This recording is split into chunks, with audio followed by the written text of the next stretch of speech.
Hi, എല്ലാവർക്കും പൊന്നൂസ് കിച്ചണിലേക്ക് സ്വാഗതം. ഞാൻ ആര്യ രജീഷ്. ഞാൻ ഇന്നിവിടെ ഉണ്ടാക്കാൻ പോകുന്ന റെസിപ്പി ചക്കക്കുരു ജ്യൂസ്. സോഷ്യൽ മീഡിയയിൽ ഇപ്പൊ ഏറ്റവും വൈറലായിരിക്കുന്ന ജ്യൂസാണിത്. ഇത് ഇന്ന് നിങ്ങൾക്കായി ഞാൻ ഉണ്ടാക്കാൻ പോകും. അതിന് ആവശ്യമായ ഇൻഗ്രീഡിയൻസ്: ഒരു 10-12 ചക്കക്കുരു തൊലി കളഞ്ഞ് മാറ്റി വെച്ചത്, പിന്നെ 3 സ്പൂൺ പഞ്ചസാര, 1.5 ഗ്ലാസ് പാല്, ഒരു ഹോർലിക്സിന്റെ ചെറിയ പാക്കറ്റ്, 5 രൂപയുടെ ചെറിയൊരു പാക്കറ്റ്, പിന്നെ 2 ഏലക്ക. ഇത്രയും ഇൻഗ്രീഡിയൻസ് കൊണ്ട് നമുക്ക് നല്ല രുചികരമായ ചക്കക്കുരു ജ്യൂസ് തയ്യാറാക്കാം. എന്നെ നമുക്ക് സ്റ്റാർട്ട് ചെയ്താലോ? ഒരു പ്രഷർ കുക്കറിലേക്ക് നമുക്ക് 12 ചക്കക്കുരു മാറ്റാം.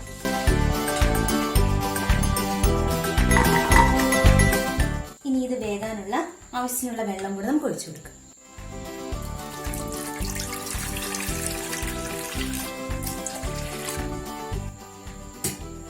ഇനി ഇത് മൂടി വെച്ച് ഒരു 2 ഫീസിൽ വരുന്നവരെ കാത്തിരിക്കും.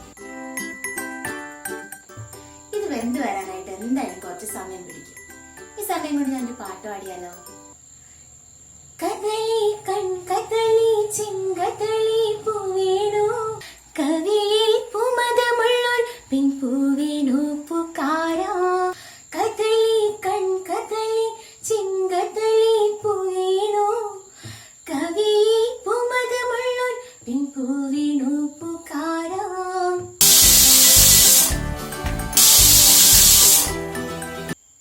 ഇനി നമുക്കിത് തുറന്നു നോക്കിയാലോ?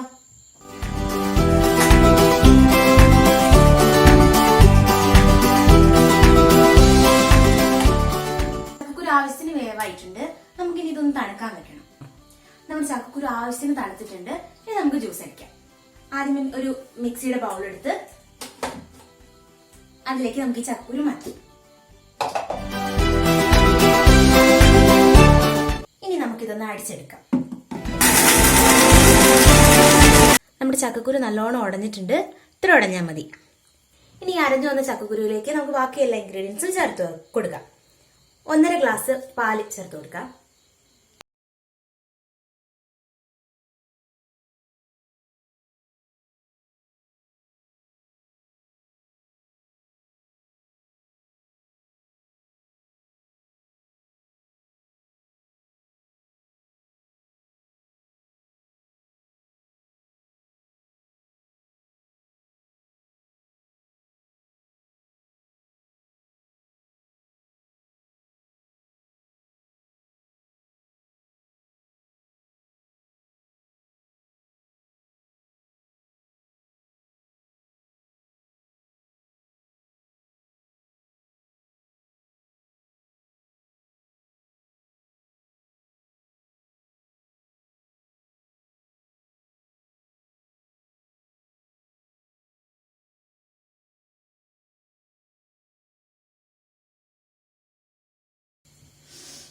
നല്ല ഏലക്കയുടെ ഒക്കെ സ്മെല്ല് വരുന്നുണ്ട്. നമുക്കിതിന് കുടിച്ചു നോക്കണം. ഞാൻ ടേസ്റ്റ് ചെയ്ത് നോക്കട്ടെ.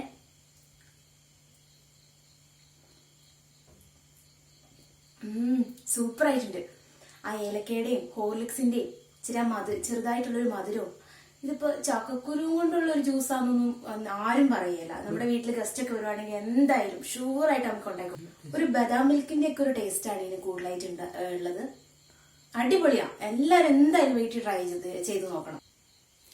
എന്റെ ഈ ചക്കക്കുരു ജ്യൂസും എന്റെ പാട്ടും എല്ലാവർക്കും ഇഷ്ടമായെന്ന് ഞാൻ വിചാരിക്കുന്നു. എന്റെ ചാനൽ എല്ലാവർക്കും ഇഷ്ടമായെങ്കിൽ സബ്സ്ക്രൈബ് ചെയ്യണം, ലൈക്ക് ചെയ്യണം, ഷെയർ ചെയ്യണം. Thank you. നമുക്ക് അടുത്ത വീഡിയോയിൽ